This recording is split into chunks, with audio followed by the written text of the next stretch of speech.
Mhm. Hein? Parce que l'enfant, maintenant, bon, on fait des efforts, on a une compréhension, on a une préférence pour l'accompagner, pour l'élever. Mhm. Mais il y a encore quelque temps, c'était plutôt on l'éduque. Mhm. Et on l'empêche de développer sa tolérance naturelle. Naturellement. On va aller rencontrer une personne, vous avez rencontré une personne qu'on va avoir la chance d'entendre, qui a beaucoup vécu la qualité qui est la tolérance. Ah, j'ai plaisir à vous la faire connaître. Clément Nguera Batouaré est historien, écrivain et journaliste. L'instabilité de son Congo natal l'a contraint à s'installer au Québec en 1999. Promoteur d'un partenariat humaniste Afrique-Monde, il vient d'obtenir un bac en informatique appliquée à l'organisation. Bonjour Clément. Bonjour. Merci beaucoup de nous recevoir chez toi. Alors aujourd'hui, nous allons avoir une discussion qui concerne la tolérance.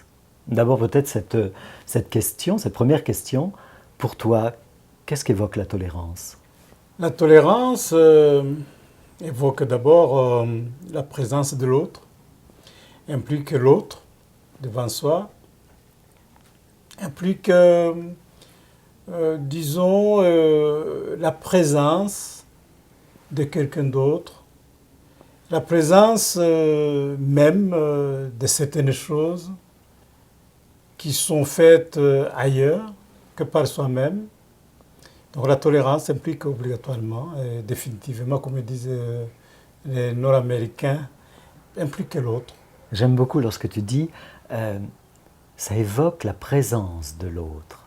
Ça c'est quand même très fort, la présence de l'autre qui forcément nous fait réagir de différentes façons. Absolument, oui. Et c'est justement parce qu'on réagit qu'on est obligé de prendre conscience de ces réactions qu'on peut avoir, Absolument. qu'on va nommer et corriger si besoin est. Oui. Ben, c'est-à-dire que aucune personne n'est faite comme une autre. Le fait même de se trouver en face de l'autre provoque une réaction tout à fait différente de sa propre réaction. Que ce soit dans les propos, que ce soit dans les actes, que ce soit même dans les pensées, que ce soit au niveau de réagir. Prenons un simple exemple. Je me trouve devant quelqu'un qui probablement est chrétien, un autre est musulman, ou l'autre est athée, ou tout simplement un autre ne se pose même pas la question. Ça fait déjà une situation tout à fait de tolérance qui se présente, de tolérance ou de non-tolérance qui se présente. Bien entendu. Oui. Finalement, la tolérance, est-ce un état ou simplement un sentiment?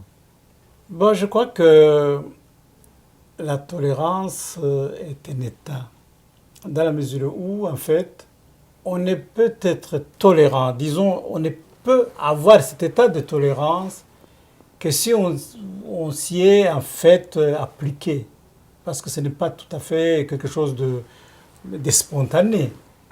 C'est tout un travail sur soi.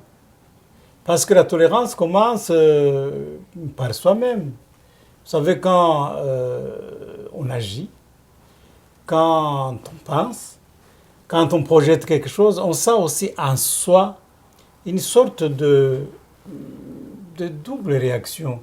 Il y a c'est comme s'il y avait des personnages en soi qui se rencontrent.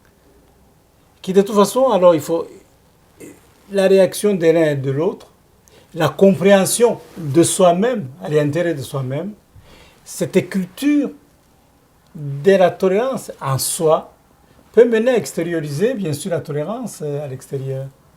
Parce que si on a un sentiment de l'autocondamnation, de la non-compréhension de soi-même, de l'autoculpabilisation, on n'est pas tolérant. Et si on se culpabilise, si on n'essaie pas de se comprendre, on sera obligatoirement projeté, on va projeter les mêmes choses à l'extérieur. Mais si on a pris l'habitude d'essayer de se comprendre, de nos jugements, de nos culpabilisations de soi, on pourra projeter vers les autres ces mêmes sentiments, ces mêmes états de quiétude, de compréhension. Ça veut dire alors que si on rencontre l'autre et qu'on sait vraiment vivre la tolérance par rapport à une situation ou par rapport à l'autre, ça nous donne de grandes chances à nous rencontrer nous-mêmes, à faire ce travail intérieur. Absolument, parce que d'abord l'autre, je peux dire ceci, on comprend la tolérance envers soi-même, c'est-à-dire dans la compréhension, les non-jugements en fait, les non-jugements et la non-culpabilisation. On peut procéder par là, mais aussi, on peut procéder autrement également. C'est dans la compréhension de l'autre, les non-jugements de l'autre. Et qu'on pourrait effectivement aussi se tourner vers soi-même pour se comprendre, se saisir. Parce que là, je crois que c'est ce qui est fondamental dans cette idée de tolérance, dans ma compréhension, c'est qu'il faut savoir qu'à tout moment, il n'y a personne, mais personne alors, qui soit identique à l'autre, ni dans les pensées, ni dans la façon de voir, ni dans le comportement. Et comprendre qu'on n'est pas... Il ne faut pas comprendre la tolérance comme si on s'est trouvé dans un état où on est pratiquement parfait, on représente l'exactitude, la meilleure façon de penser, d'agir. Et tolérance, ça devient se prendre pour un modèle. Ce n'est pas vrai. Le modèle, c'est qui? Chaque individu est un modèle. Oui. Chaque individu est un modèle. Et par conséquent, ce modèle-là, ce n'est pas à moi de faire un jugement. Ce n'est pas à moi de porter un jugement sur lui. N'est-ce pas? Autant, je suis un modèle, lui aussi est un modèle. C'est en fait un travail sur la compréhension, de plus en plus de compréhension envers d'autres et envers soi-même. Quand on va à la rencontre de l'autre ou à la rencontre de soi-même, en vivant la tolérance, ça veut donc dire que là, la tolérance, c'est une sorte d'unicité, quelque chose qui nous réunit au-delà des différences. C'est-à-dire peut-être d'unicité, c'est trop dire. Mais en tout cas, on va dans la même direction, c'est-à-dire d'union, c'est-à-dire de compréhension. Mais moi qui suis d'origine africaine, nous vivons dans des milieux totalement différents dès le bas âge.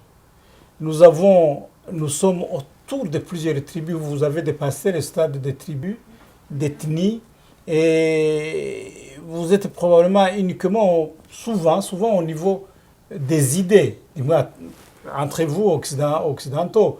Sauf quand, évidemment, quelques personnes de couleur viennent chez vous, et ainsi de suite. Là, il y a un problème, bien sûr, de rencontre qui est semblable à ce qui existe en Afrique, par exemple. Mais chez nous, non seulement les tribus ne sont pas les mêmes, mais ils ont des cultures différentes, vraiment, tout à fait. Des coutumes, comme nous disons, différentes, que ce soit au niveau des mariages, que ce soit au niveau des fêtes, que ce soit... Et savoir comprendre que vous n'êtes pas le meilleur, le modèle, ce n'est pas chose facile. Ce n'est pas du tout chose facile, mais on essaie de les cultiver et on est obligé de les cultiver dès le bas âge. Parce que sinon, c'est un chaos total en Afrique. Justement, tout à l'heure, Clément, quand on a préparé l'émission, Clément me disait que chez lui, la tolérance commençait au berceau. Clément, tu veux répéter pour nos téléspectateurs? Oui, absolument. Ça signifie? Ça dirait que l'apprentissage commence au berceau, effectivement. Vous entrez en naissant, vous entrez dans une famille où vous avez pratiquement deux mères. Votre papa, votre père a deux femmes. Les deux femmes doivent vivre ensemble. Les enfants doivent vivre ensemble. Et vous formez une communauté d'amour, où il faut manifester les sentiments d'amour, où le père, la mère vous apprennent à comprendre ce qui se passe, afin de comprendre l'autre. De comprendre déjà son père, qui a plus comme une deuxième femme, ou qui est venu s'adjoindre à la première. Donc, c'est dès le berceau, pratiquement, on apprend la tolérance. On apprend à comprendre, c'est-à-dire on comprend à ne pas juger On vit en général en Afrique, ce qu'on appelle vivre dans la symbiose, où effectivement on est, quand il y a des problèmes, il y a ce qu'on appelle la rencontre sous l'arbre pour régler des problèmes. Alors, des fois, quand on pose des questions comme ça aux gens dans la rue, avec le Vox Populi par exemple, on leur demande qu'est-ce que ça signifie la tolérance. Les gens nous parlent de tolérer. On dirait qu'il y a une confusion entre tolérance et tolérer. Moi par exemple, tolérer, je pense que c'est tolérer une situation, tolérer quelqu'un, faire des efforts en tout cas. Puisqu'on disait tout à l'heure que la tolérance était plutôt un état, il y a là une différence. Mhm. Mais c'est absolument, je crois que c'est différent, effectivement. Mais je crois que les mots tolérance et tolérer, dans l'entendement général, c'est vrai. D'abord, la première chose, c'est que les gens aiment bien se placer du bon côté. Je tolère celui-là, je tolère comme si. Vous avez déjà porté un jugement. Vous avez déjà porté un jugement.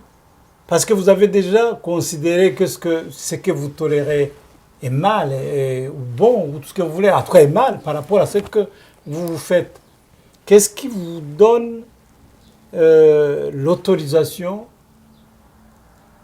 de tolérer, c'est-à-dire autrement dit, de juger, de penser que l'autre, ce qu'il fait, ben, il faut pour le vivre et tolérer. Moi, je ne sais pas, la tolérance, c'est vrai un état, mais tolérer aussi, c'est comme si on se trouve du côté bon, du côté qu'il faudrait vivre pour tolérer l'autre. Mais qui sait si l'autre ne dit pas qu'il tolère, justement il me tolère, il tolère ce que je fais, en définitive. En tout cas, tolérer, c'est peut-être un bon moyen de développer la tolérance. Certainement. Certainement, dans un premier temps, c'est évident. On ne peut pas arriver à la tolérance sans avoir toléré. Mais il faut comprendre justement pourquoi on tolère. Ça, c'est vrai. Il faut passer par là. Savoir pourquoi on tolère. Parce que justement, quand on dit je tolère cela, ça vous pousse à une réflexion. Ça vous pousse à comprendre l'autre, à se poser des questions, savoir pourquoi il agit comme ça, pourquoi il fait comme ça, pourquoi moi, je n'agis pas comme ça aussi. Ça vous permet en tout cas de réfléchir, en fait, d'élever sa conscience, un peu de vous faire comprendre comment les choses se passent, de comprendre l'autre. Parce qu'après tout, je crois que c'est ça qui nous est demandé, si on doit vivre dans la société. Quoi. Est-ce que la tolérance fait partie du savoir-vivre? Y contribue?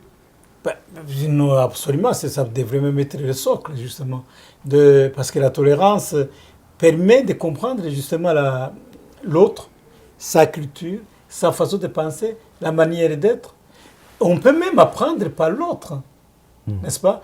Et parce que il peut apprendre par vous-même, et puis vous apprenez aussi par l'autre.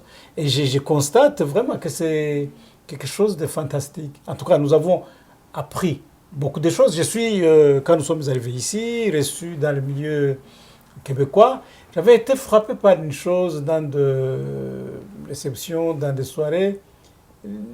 Là où j'allais, on ne dansait pas.